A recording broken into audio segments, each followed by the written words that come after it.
How can barriers to communication be removed? We know what barriers are, right? Hindrance to communication. So for these hindrances to remove, what are those things we could do as a firm or as a business? The first thing is recruitment. Business should recruit staff with good communication skills. So it should start from those that you are bringing into the company. So employ workers that have communication skills.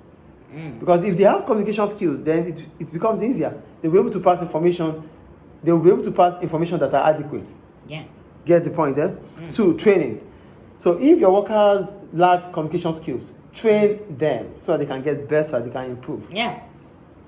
The third one, written communication. One way of removing the barriers created by poorly written communication is to provide standard company letters.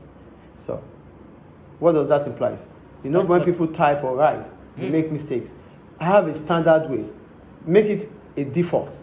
So these things are there. So whenever you need information about supplies, use this letter. Whenever you need this. So the letters are standard. So you just have to pick one and use. That is effective. Like, what do you mean standard? Like standardized means, okay, now you want to make orders of supply.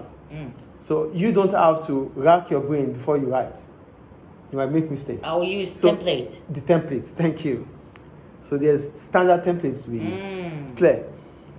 Is it clear, please? Yes. Technology. If communication barriers result from faulty technology, a business may have to repair or replace equipment. The pace of technology is very fast, and businesses will be under competitive pressure to keep up to date with new developments. So barriers sometimes exist because some employees do not understand how IT systems work, or they are not aware of the system's full capabilities. If this is the case, then training should be supplied. Modern IT systems should improve communication in business, not create barriers. How? Technology should not bring about barrier. Technology should help communication.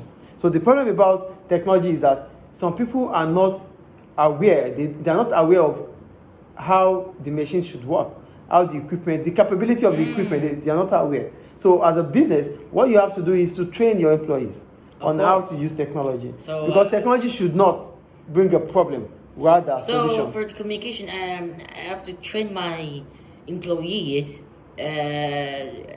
to train how to communicate in technology more efficient. They should be more familiar with technology, how to use technology. Because technology should not give a problem. It should rather solve problems. So it is we that you are using it that creates the problem for technology. Clear? Yeah. Now the chain of command. If the chain of command is too long, the firm or the management should try to, what do we call it? Delayering, reduce the hierarchy, reduce the chain of command. So it becomes a bit less. And if that happens, communication becomes faster. Clear? Yes. Social events, organize parties, organize meetings, so that people get familiar with each other.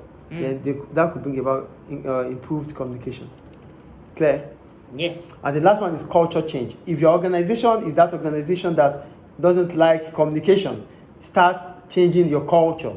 Start practicing effective communication. You know, one of the barriers to communication is business culture. So what do you have to do as a business? You change your culture to that one that is in line with better communication. So I have to change my culture to make... it will bring about positive impact. Is it clear? Making less poor communication. It reduces poor communication. It improves communication.